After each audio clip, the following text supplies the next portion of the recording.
know why you're here today. I know why you're watching today. But the question is, do you know why you're watching today? And I'm going to tell you. It's because you want all the answers on how to buy a house. With no cost. With no cost, no down payment, no closing costs. You want the cheapest rate. Can you negotiate a new build?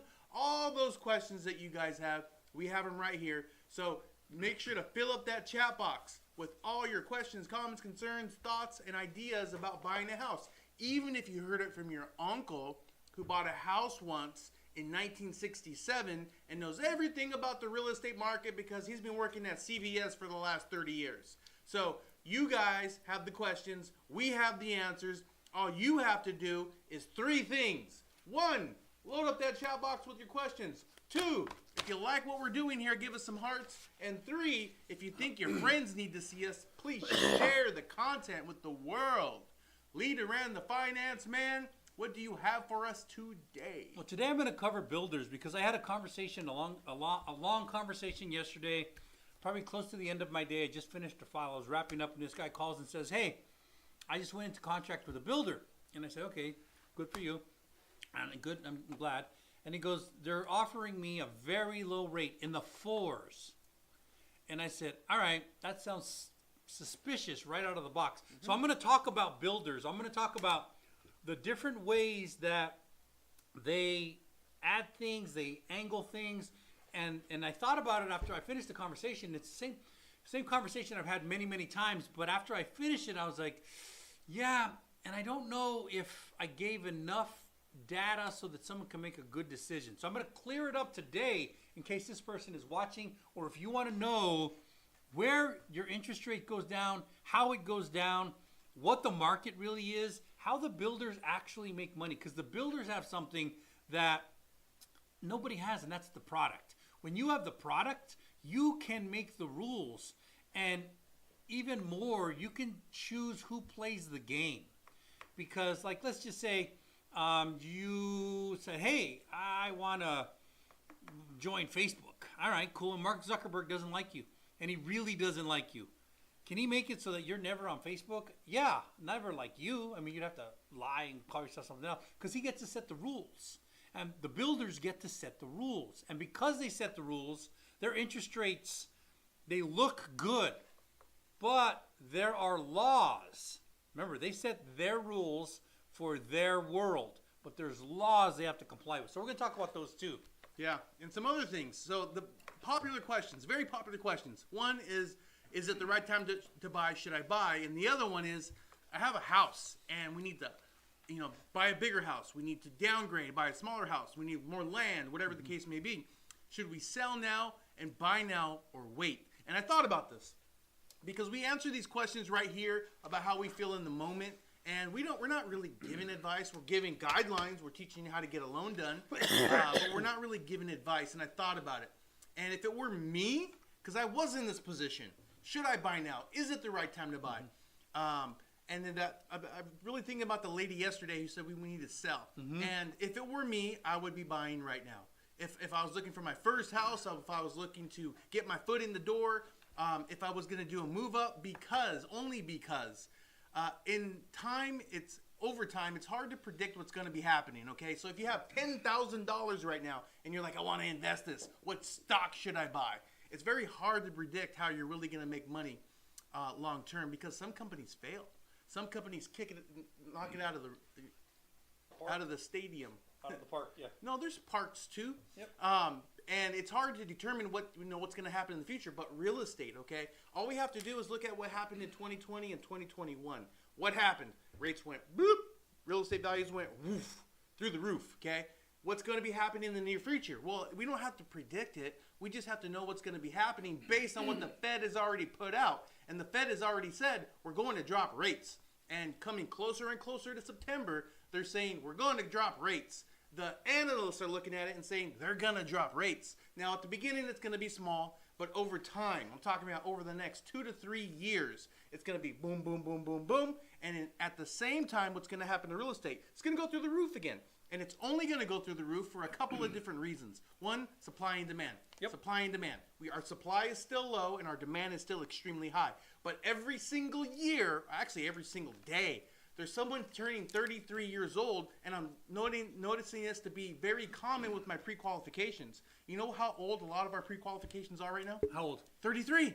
Ironically. Really? And there's a rule to this, which means at 33 years old, that's when a person or a couple starts to build their own life, move out of the family's home, stop renting, and start buying houses. So you have supply and demand. You have these 33s that are just building up every single day. And once the news comes out, because remember, guys, everyone's making a decision off of news of what they hear.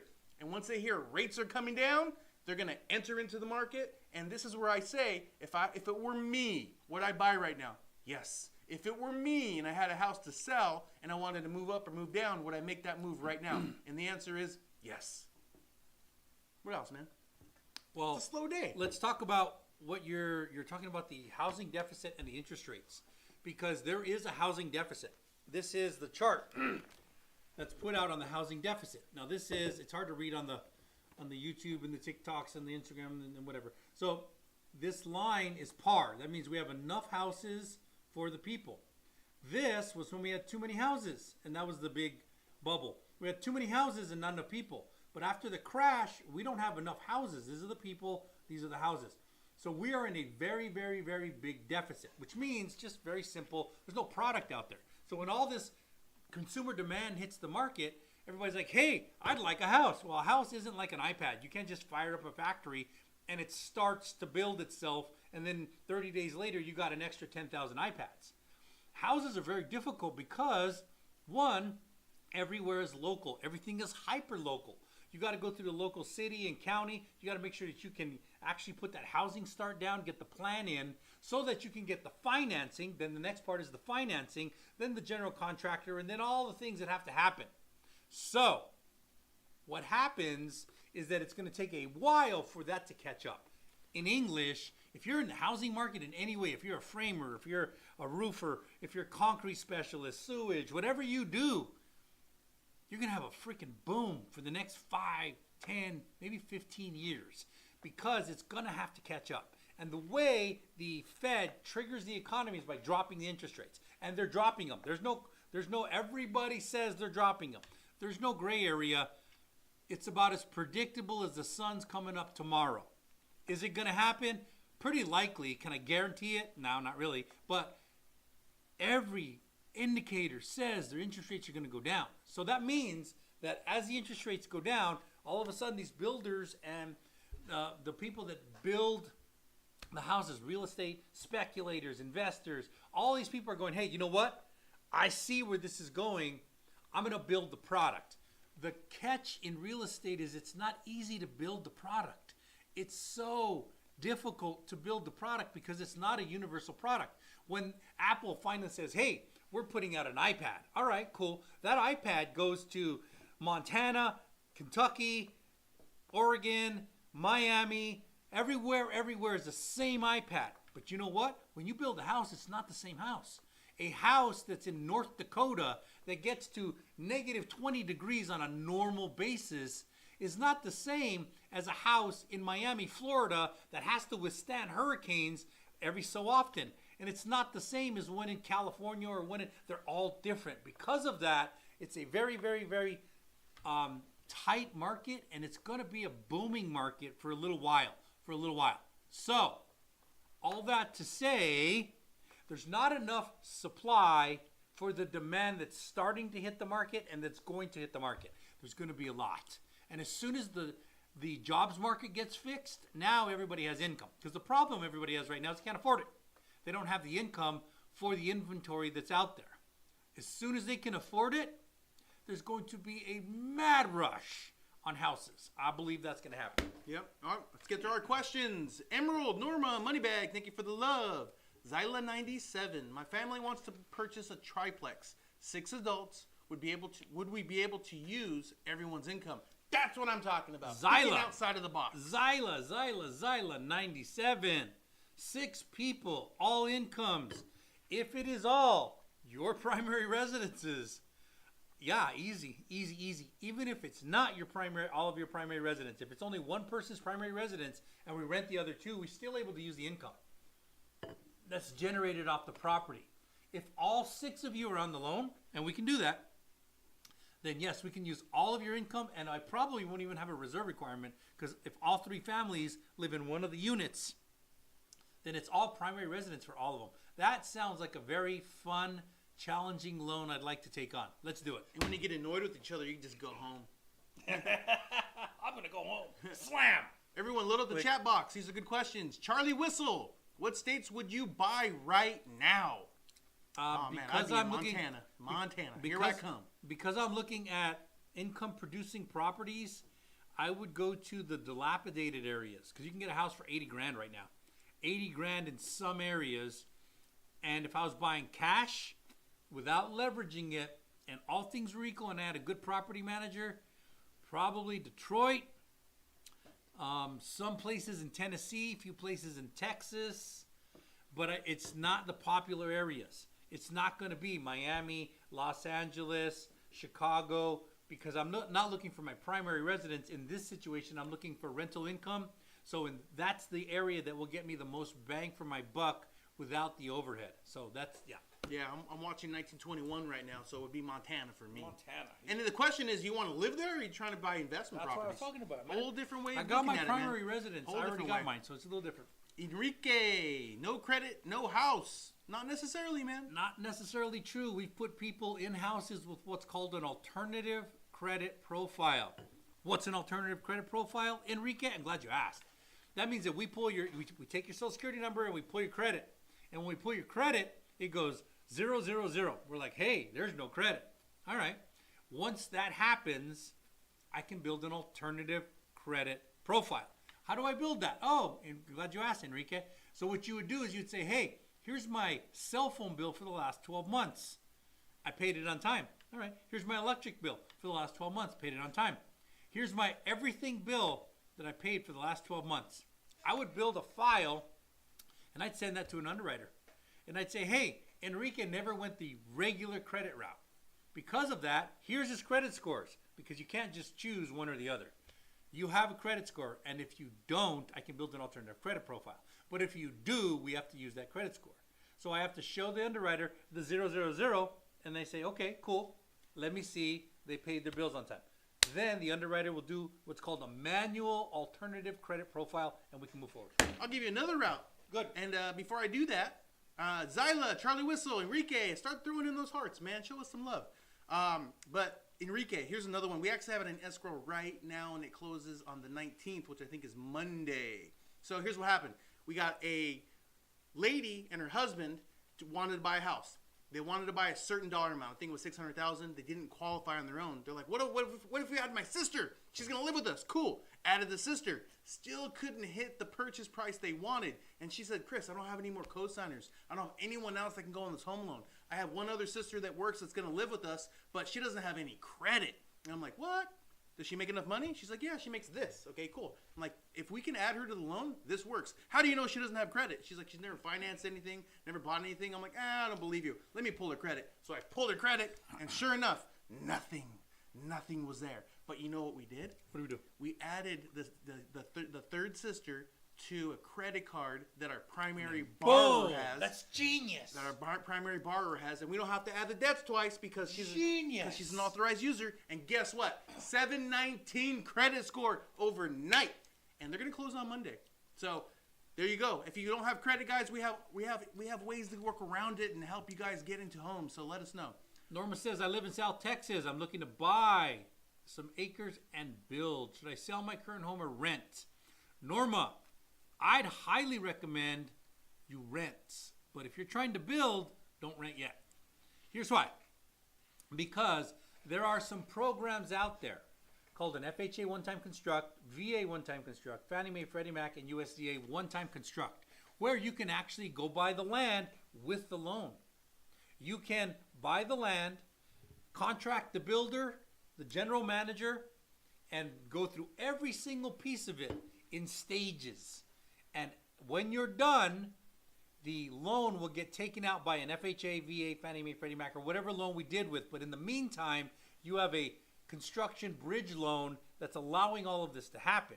But if you're building and you're building on a piece of land, you have to find the land and build the house, which is not a quick event. That can take a year. I think the rule is 18 months. You have to finish it within 18 months, and you'll probably need every bit of that 18 months. If you're lucky, you'll get it done in 12, but you're probably going to take 18. So you can't just sell that house. You need a place to live during the process. This is a very popular thing, and I kind of like the story of it is beautiful. Like, hey, I got this house, but I want to get a bigger house. I want to build it, and I want to buy myself that land. And I want to put zero down if you're a veteran. I want to put zero down on that land. And I haven't used my VA loan over there. So I go find that land, get a general contractor, get a project manager, and I pull that up and I say, hey, Mr. VA, I'd like to borrow $700,000 to build my dream home on that piece of property over there. And the VA says, hey, yeah, all right, cool. You haven't used your VA loan. Everything is good. You got good income. Let's do this. You walk in there, you write a check for the land. They release the first amount so that you can buy the land and pay for the plans and the engineer and the contracts and all the stuff that you need to go with the city. And then you get that part done. And then you break ground and you start pouring concrete, doing all that stuff. They write another check. And all the way through until you turn the key in the door, and then boom, you're a homeowner. I really like that story. I really like that story. I'd like to say we've completed it. We haven't. We've done a lot of loans, a lot of them.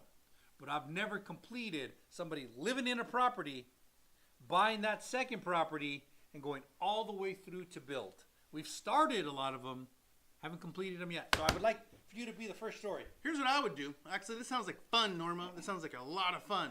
So this is what I would do. I'm not recommending this for you. I'm saying what I would do, okay? So I would sell my house. I'd identify some property that I want to buy, obviously. Sell my house. Buy that property, okay? Buy those acres, okay? And then have enough money left over to buy a trailer, okay? Or a RV, okay? And I would put that RV on that land and live on that land while I'm building the house. Now, here's what's really cool, because you're going to say, well, if I spend the money on the land and I buy the RV, I'm not going to have money left over for a down payment. Or maybe you are if you have enough equity. Maybe you do, okay? But if you don't, we get to use that land as down payment on the new house. So as you're building it, okay, you're saving money. You still got to pay a little bit of money because there's going to be interest-only loans while you're building it. But you get to live on the land, be on the land, watch it get built every step of the way. And then once it's done, we'll just turn you into a traditional mortgage. And then you move out of that trailer into the new house, but you've been there the whole time. Dude, and that have you sounds ever like a lived in blast an to RV? me. Have you ever lived in an RV? I have. Do you think it's hard? It's very hard. It's very hard. But you know what it also has? What? Great memories and great stories. That's a hell of a point. I will give you that. This is a lot like 1923 is what I'm watching. It's like 1923, guys. Yep. User 4593. How does... You missed someone. Go up a little bit. Sheila, do I have to have 700 credit score to put down payment? Put a down payment. To not put a down payment. Sheila, the lowest down payment assistance credit program I have is probably 640. Yeah. 640. 640. So 640 is where they start. I'm not a big fan of the down payment assistance programs. I'm really not. They sound great, and they sound like really great, and so does communism. But when you actually get into it, it's not a very good idea. What's up, Hunter? What's up, Hunter? So the 700 FICO score will put you in the category. You don't necessarily have to have that good of a FICO score, but you do have to have a better one. Yeah. Where we at? Norma, live in South Texas, looking to buy some acres. Should I sell? We already answered that one. User 45. How does owner-to-owner purchase work? How does owner-to-owner purchase work? So 4593, I think you're talking about an assumption loan. A FSBO? Or a For sale by owner? Yeah. Well, owner, so let's say I own a property, and that guy wants to be the owner.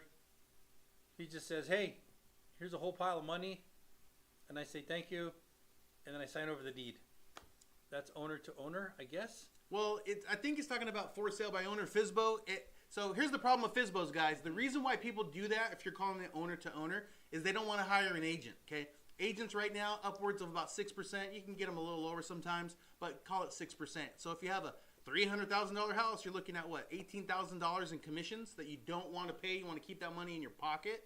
Okay, I'm not going to recommend that. I will never recommend that. I do some because you guys are the boss. Once you bring us on, Whatever you want to do is up to you. We'll advise you and let you know what we believe and what we would do, but you're the boss. Now, reason why I wouldn't recommend that is because agents know how to facilitate the transaction. They know how to take it from the very beginning all the way to the end. They know what inspections you need. They know what questions you need to ask. They know all the legalities of the forms that need to get filed properly in order for you to close this thing and wrap it with the bow. So I would not recommend doing a for sale by owner if you're calling it owner to owner. That being said, if you are, title and escrow is going to be your middleman. Okay, they're going to draw the contract for you. They're going to make sure that the seller's not screwing the owner, vice versa, or the buyer, vice versa. They're going to make sure the lender does their piece, and they'll facilitate the whole thing. I don't recommend it, but it can be done, and we can help you with the transaction. They're also going to say, hey, we're not responsible for this contract we just gave you. No way in hell. No, the contract's between the seller and the buyer. Know, that's it. We're not telling you should look at the roof or the foundation or to find out if there's pest inspection. We're not telling you any of that stuff. We don't want any part of it. And you get to save $18,000. Yep. Is that worth it? I don't know. Jesus. So I paid off everything I owed a month ago. My credit dipped to 600 from 750. You paid off the collection, the first thing you need to do, Jesus, is fire your advisor. You need to go, hey, you know how much I was paying you? Well, you're not getting that no more because you're fired. What?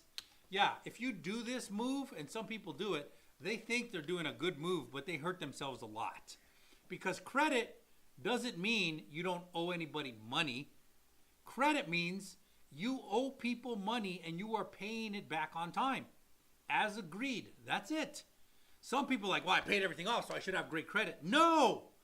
That means you have no debt and we have nothing to reference how you pay your bills. Damn it, man. I don't know why that happens. No, not accept. Okay.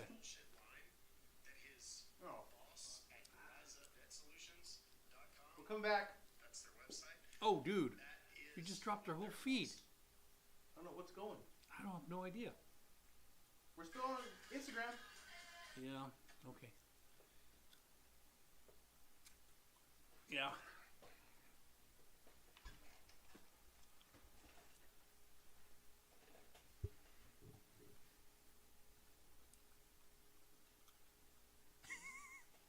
And we're back. No, that feed's dead now. That's gone. That's an old feed. So let's launch it. Yep. Well, no reason to get moody, man. No reason to get moody. All you got to do is just keep trucking forward. I'm not moving. You get thrown off your rails so easy. I don't. Just kidding. You just. Not a fan of incompetence. That's all. Oh, incompetence. Is that what we're talking about? Okay, now I got to do this one. No, we didn't stop that one. No, we didn't stop that one. Okay, so we had some technical difficulties, and we dealt with them how we dealt with them, and we're back. So, I forgot what I was talking about. Good. So we can go on a new topic. Yeah, good. You bring up the topic. All right. So there was a question in there that said, give us the credit hack. Give us the credit hack. So here's the thing. When it comes to credit, guys, there's not really whole hacks to it. It's real basic knowledge, common sense. Here's what it is. If you paid your bills on time, if you have high credit limits and low balances, that's how you maintain a high credit score. But what if you don't have a credit card? What if you don't have any credit? What if you have bad credit in your past? How do you get those high balances or high limits and low balances? Well, here's how you do it, guys. Here's how you do it. Here's how you increase your score from 0, let's pretend you had no credit, to 700, and we've done it just recently. So what you do is you contact your mom, dad, sister, cousin, whomever you know that has paid their bills on time, has credit cards, has maintained good everything, okay? And you say, hey, Mom, I need help with my credit. I need to get it up, but I need your help. And here's how we're going to do it. You're going to add me to one of your credit cards. Remember that Citibank card that you've had for 30 years that you've always paid on time, that you maintain a low balance on, you always pay to 0? I want you to add me as an owner to that card. Add me as an owner, okay? Now, when you get added as an owner, what's going to happen is all those years that your mom's been paying the bills on time, you're going to get all that history. You may be 21 years old. You may be 30 years old. But you're going to get 20, 30 years worth of history on that credit card. And it's going to tell the algorithm that you now have all that history. And almost overnight, if you have crap credit, if you've already made the mistakes and done those things, you'll go up 20 to 60 points almost overnight per card that you get added to, per card. Okay. Now, if you have no credit, like the person that we helped get into escrow this month, it'll get you from 0. This person went from 0 to 700. I'm not going to say it's going to happen to everyone, but this person went from 0 to 700 FICO score. That 700 FICO score, guys, I'm going to tell you right now, of all the credit that we pull, is probably 3 out of 10 people. Would you say that? Yeah, something like that. 3 out of 10 people. Very low. Which is awesome. Ryan's back. What's up, Ryan? Great to see you. Ryan wants to know about the side hustle. Okay, the side hustle, guys. The side hustle. It's digital marketing. I'm not going to hide it from you. It's digital marketing. Online digital marketing. Let me give you an example of what it is. If you go to the link in our bio, there's things that you can go. There's what's going on? The count just spiked and then dropped. It was strange. It does it all the time. So if you go to the link in our bio, you'll see that you can fix your credit. You see that you can get a home loan. You can see that you can get these different things, okay? That's how we use it.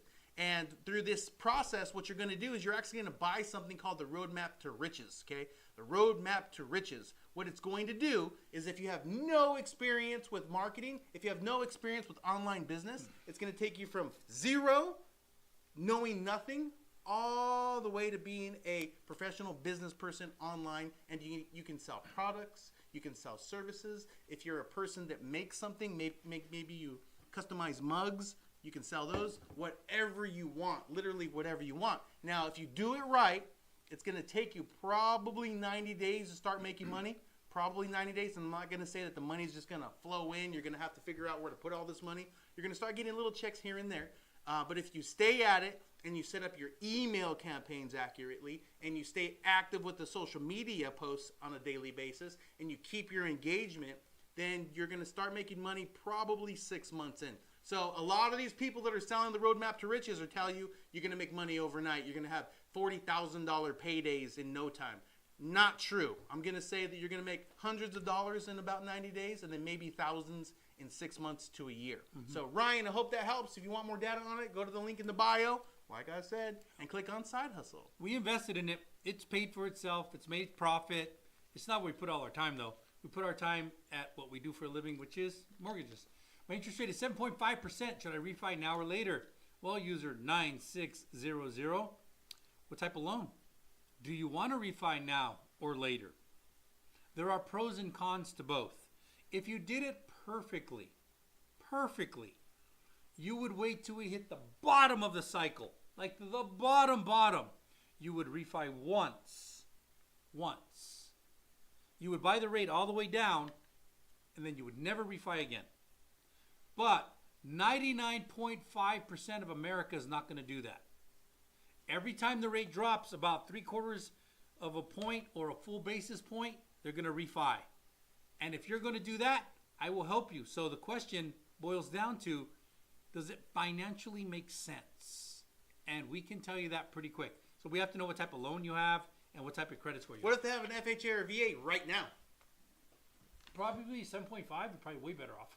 So you could do something called a streamline. Streamline's a skinny refinance. It's still refinance. Streamline. It's not a full refinance. So what that means is your fees are going to be less, and you're not going to feel bad when you refinance a year or two from now. You're going to take your appraisal. You're going to take a temporary dip in your mortgage payment. If we do it correctly and it makes sense, you're not going to have to pay any fees up front. So you streamline the first time if you have a VA or FHA, and then you refinance out totally with your bottomed out payment in about 2026, 2027. So FHA or VA, guys, if you have those in the 7s, you need to reach out to us. Chris Lopez, thank you for the love. Blicky Bob Thornton. How do I get a seller to pay closing costs? You just ask them, or you tell them, How or do you you negotiate with them. get it? Yeah, Blicky Bob Thornton. You should have a good realtor. A realtor will know the answer to that. And here's the rule of thumb. If the market supports it and the price supports it, it's pretty simple. But if the market doesn't support it and the price does not support it, it's not going to happen in a million years. It is a negotiation. It's reading the tea leaves, and that's why you need a great realtor. Not a good one, a great realtor. Yeah, Blockbuster wants to know, how do I stretch $100,000 into real estate? I inherited it. You inherited 100 G's? Congratulations, man. Your family set you up right. Yeah. Do you own a house already, Blockbuster? If I had 100 G's that wasn't doing anything and I owned a house in California, I'd build an ADU. That's what I would do. That's a good way to get into real estate. Build an ADU, because if you try and buy a house in California, you're not going to touch one for less than 400, 500,000. And at that point, you're mortgaged to the hilt, and you don't know about landlord, and you don't know the problems. There's a lot in there. So there's another way you can get involved, but it's not. It's going to be buying into REITs, and that's touching stock market stuff. But you're investing into a portfolio of somebody who actually knows how to manage this stuff, and you put your 100 grand in, and then you have no say over it. They kind of guide the way. I'm not going to recommend which one, but that is another way. The problem is 100 grand isn't enough to really, really, really flex, but it's not nothing either. That's the problem. Yeah, and then the other thing, Blockbuster, is if you don't own a home, that's a significant down payment. That's a significant down payment. So depending on where you live, I know that there's someone, where do we have them in? Somewhere in Ohio. Mm-hmm. They're looking at a property for $230,000. So you put 100 grand into that, and then you have a $130,000 mortgage, which is probably going to be significantly less than your rent. Significantly. No, I live with my family in Florida. Florida's a good market, actually, right now. It's a great market. Yeah, I would buy a house. Why is it a good market in Florida? Well, because Florida's a very unique spot, depending where, but Florida's a very unique spot because it's overbought, meaning that houses are just coming down a little tiny bit. They're not like dropping, they're never going to drop. But there's a few spots where it's overbought. And the way it corrects itself is just prices start to drift down just a little bit. And a lot of parts of Florida are starting to drift down. So as soon as jobs get better, interest rates come down, the loans get better for everybody, that's not going to be there anymore. It's going to start coming right back up. It's going to come up fast, too. Like, fast. And is there a tax for that 100 grand? Are you going to have to pay a tax on that? We don't want to get into inheritance tax. No, I'm asking him if he knows, because if you do, you probably want to put that money somewhere fast. Talk to a CPA, try to figure that out, because you don't want to have to pay taxes on money that if it's just sitting. I know with some funds that once you come in contact with them, you have a time period that you have to reinvest, or else you're going to be taxed on that. So you probably want to talk with a local CPA to see what you can do to try to hedge against that. I do know that our most recent escrow in Florida is in Dade County. Are you close to Dade County? Because this family, I give the agent a $500,000 approval for that area, and she was like, we're never going to be able to get nothing. We're never going to get nothing. And they were able to find a lot of properties that have recently come down in price. I don't know exactly where in Dade County, but I think they're looking for like bomb houses, like 5-bedroom, big houses for like 500 grand. So if you don't reach for those monster houses, you might be able to get something good in Dade County. Isn't Dade where Miami is? That Miami? Yeah. It's Miami-Dade County. Yeah. Joey Chamberlain, what's a good credit score to get a house? Joey, whatever score you got, we're going to try and work with it. So if you want to know what a good credit score is, probably 720, 780. If you want to know what acceptable is, 580 FHA, 620 Fannie Mae Freddie Mac. VA doesn't have a credit score, doesn't matter. USDA, what do you say? 580. 580. So 580 is acceptable, but it's not a pretty loan. It's an ugly loan. High interest rates, overlays like crazy, because you earned that 580 FICO. If you have a 580 FICO, you earned it. They didn't just give it to you. It's not an arbitrary number. Somebody trusted you with debt. You did not pay it back on time. You got the credit score you deserve. Yeah. So in 2001, beginning of 2002, if you had a 580 credit score, I would say you're already approved. We can get you into a house. We just have to iron out your income and your debts to figure out what you can qualify for. But since then, they've adjusted the algorithm internally, and it seems to be that a 620 or better is going to say, where I change my line and say, if you have a 620 or better, you can get a house. But, now that was just a few days ago that I would say that. But I have a person that had a 597, some pretty derogatory, a lot of derogatory on their credit, and I had no confidence in this file. But they had the down payment and the closing costs, and it gave me an approval. What? So I would say we're hovering back at about 600. What? So if you got an approval that good? Yeah. Last week or what? I held my breath. It was yesterday. Yesterday? I held my breath. I literally was like, that means they've loosened the underwriting guidelines. Exactly. Yeah. So I would say if you're in the 600 to 620 right now, the odds of you getting approved are high. But even if you're less, guys, I still say give it a shot so you know where you're at. And as things get better in our economy, interest rates start getting better. Maybe we get a new president to fix some things. And then we're going to get a new president. It's just a matter of whether we get a good one Dear little baby Jesus. or a girl. They'll loosen up the underwriting, and if you have less than perfect credit, 580 or better, then you can get approved for a loan. So, guys, give it a shot. There's no harm. There's no foul. It doesn't hurt you negatively. All it does is waste about 5-10 minutes of your Are we time. going to get a good president or a girl? I want a good one. Me too. I want a good one. Yeah. So I hope that helps, guys. No tax on it. I think the bank's going to charge you for what? Blockbuster, great advice. Thanks, guys. I will be home shopping around the Orlando area. Yeah. Call us when it's time. Isn't that Miami-Dade? No, Orlando's 100 miles from Miami. Do you know how big the San Bernardino County is? You can drive hundreds of miles and still be in the county. Yeah, it's the biggest county in the country. Joey Chamberlain, 713. You're getting a house. Congratulations, Joey. Any of you that are interested in getting a home loan, go to the link in the bio, select apply for a home loan now. Our phone number is also there if you just want to talk about it. J. Berea 75. What type of loan would you suggest to buy land, clear it, and build a container house? Not any of our kinds of loans, because none of that. That's not a one-time construct, not in a million years. What's a container house? Is that like that's when you drop a train? No, that's when you drop one of those 20-foot containers that they shipping containers. Yeah, for the and then train. You drop it. Okay, you drop a shipping container, and then you put another one next to it, and then you put another one next to it. Stack them. And then you weld or you cut out the openings, you stack them up, and you build a house. It's cute. They're kind of cool. I actually know my neighbor Are they did cheaper? one in Texas. Well, containers go for like $2,000 across the country. $2,000 for a container, for a 20-foot container, and it's like this room right here. Yeah, like this room right here, but shorter. So it's about this. Now think about this as your whole house, but no. Now you put another one right next to it, and another one, and it's happening. One of my neighbors built it in Austin. He's got like 5 containers, and when he first started doing it, I was like, that's crazy. And he built it as a playhouse. That's gotta get gym. hot, right? Yeah, he built it as a playhouse gym, and then he put a roof over the containers. It's pretty badass, man. I'm not gonna lie. He went all out on this thing. It's pretty badass. All right. So, well, here's the thing, Jay Berea 75, is that maybe we can't do a container, but we can do barn dominiums. Yep. I don't know why we could do a barn dominium and not a container. I'll actually look into the containers. Barn Reach out to dominium. us. Well, because a barn dominium has a foundation, and it yeah, deals but with we could do a sewage. manufactured home. Yeah, but a manufactured home is not a container. A container is like a container. You drop it No, on no, the no. ground. I get what you're saying, Yeah. but it has all the same limitations. No, it doesn't have R ratings on the walls. It doesn't have smoke ratings. It doesn't have ventilation ratings. Okay. Actually, many of the containers don't ventilate at all. So not They're like limitations, airtight. just things that could kill you. They're like airtight. That's yeah. what I mean. Don't they get hot? Benny, DSCR, you do them or what? Yes, we do DSCR, Benny, all day, every day. Whoville Hater, what up, fellas? What up, Whoville Hater? Great to see you. Where the heck you been, man? Where you been? It's been like days since we all saw we do you. is talk about Whoville Hater all day. Oh, him, he loves your name, man. He loves Okay. your name. Whoville Hater, I'm looking at Santa Monica area.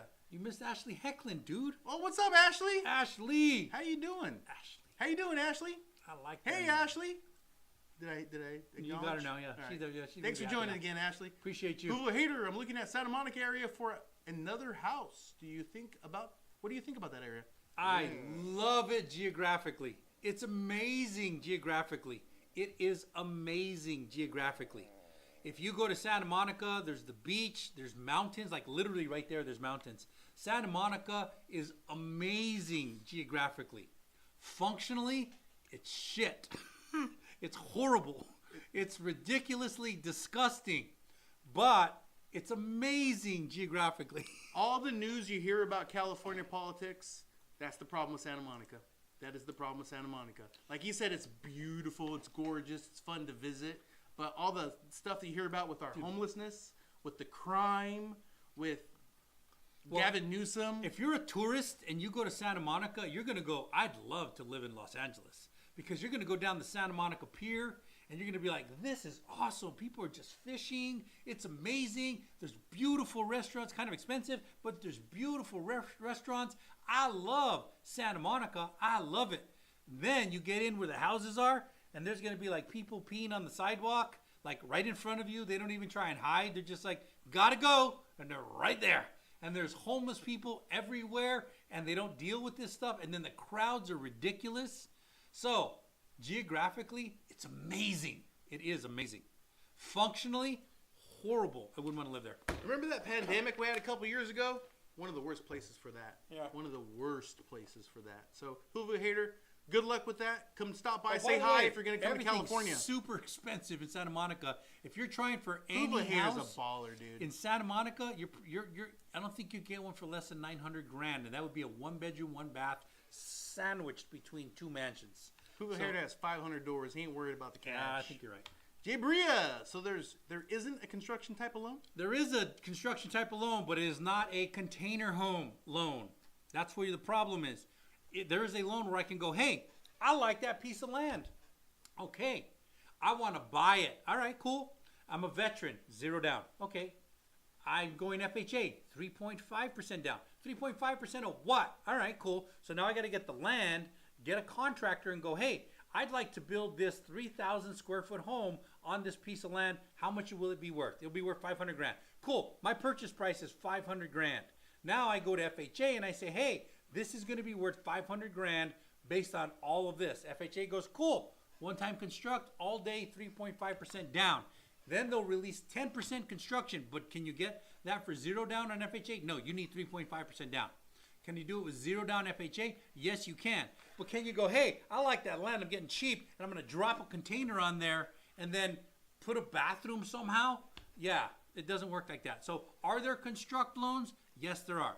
VA one-time construct, FHA, USDA, Fannie Mae, Freddie Mac, all have a one-time construct program, but it is not something where you can just duct tape and baling wire a house together on it.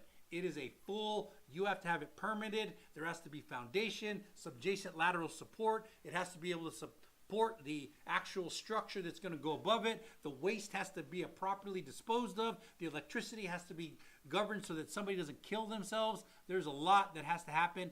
Can we do it? Sure.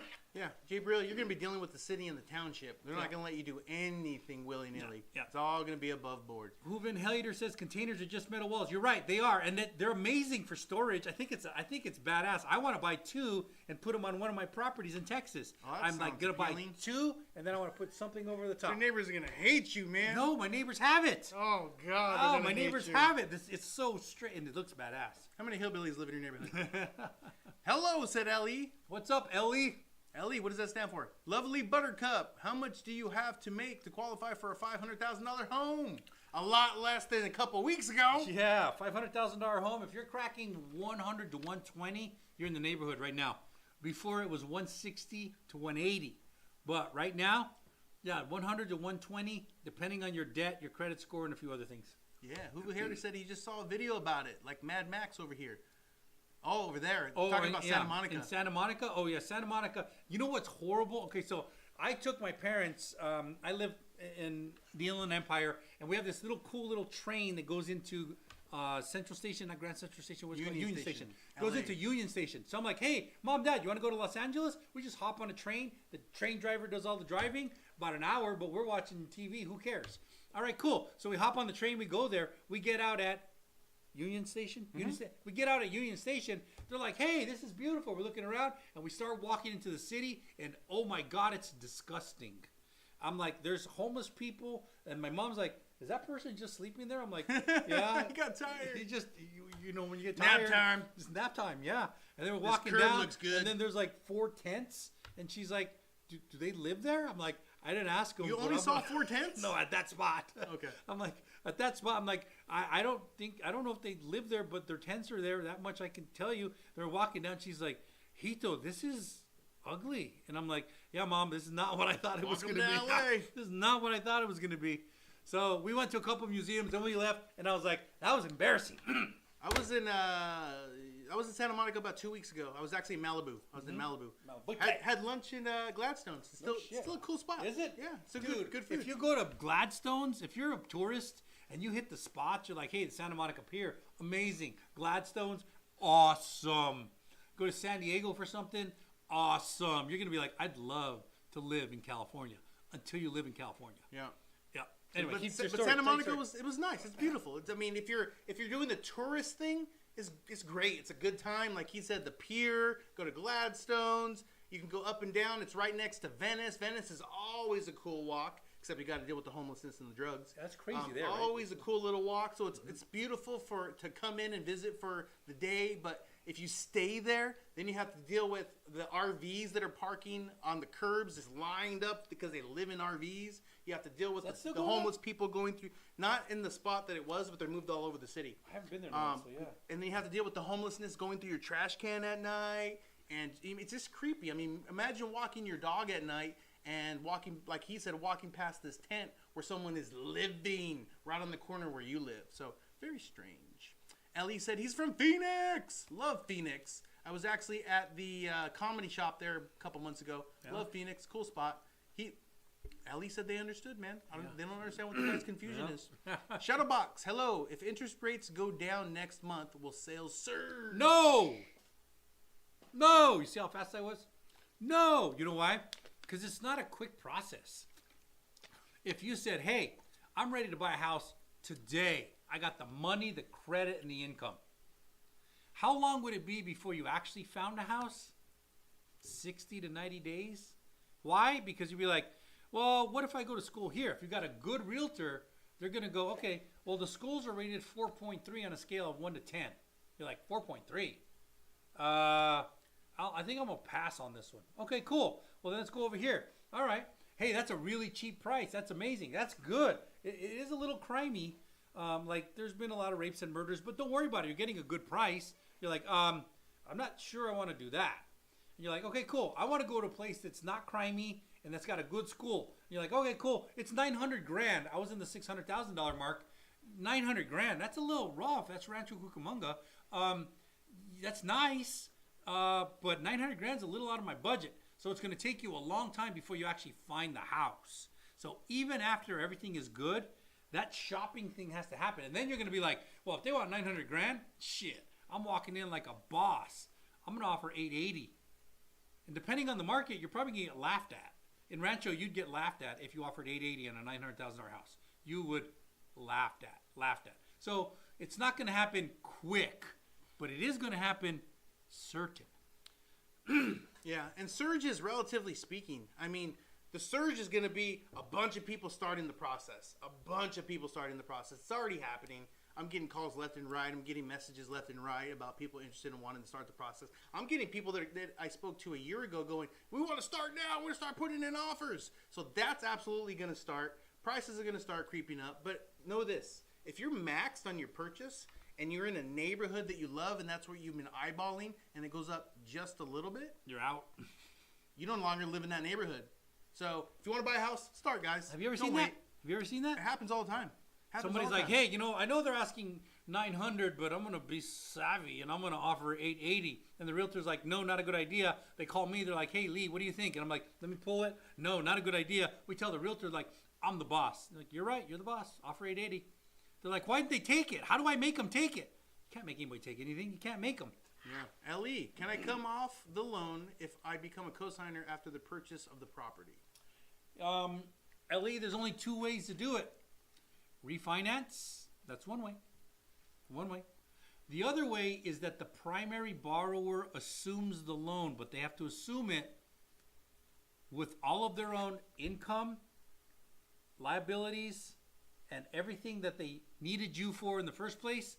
They probably won't be able to assume it right away unless, let's say you worked as a cashier at Walmart and you made $60,000 a year, and then you guys bought a house together.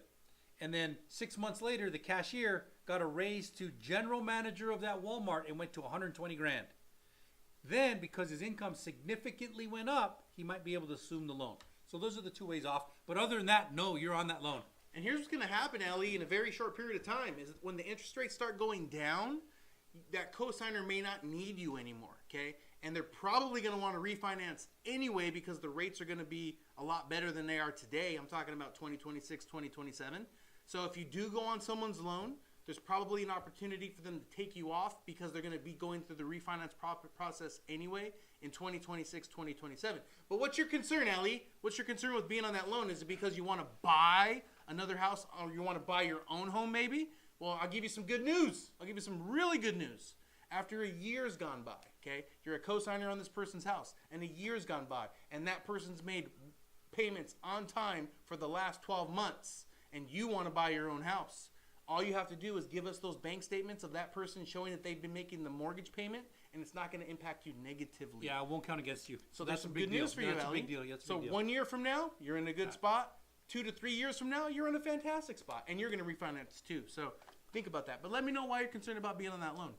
Hoovle Hater, we just bought a big diesel pusher, class RV. Gonna see this country in a little bit. Good for you, Whoville Hater. How long of an RV? I have an RV. I pushed it all over the country, like all over the country, and it's kind of a fun situation. You're gonna learn that you live via the camping sites, and you're gonna have to. There's like the Good Sam ones, and there's all these different camping sites, and it's a cult. You have to join these memberships. And it's this weird gang? Yeah, it's like a gang, dude. You jumped in? And then if you have an old, like, some camps won't take RVs that are 10 years or older. Some won't take them that are 20 years or older. We're gonna hack for that. Some won't take them that are over 30 feet. Some won't take them. It's so strange, man. It's this weird.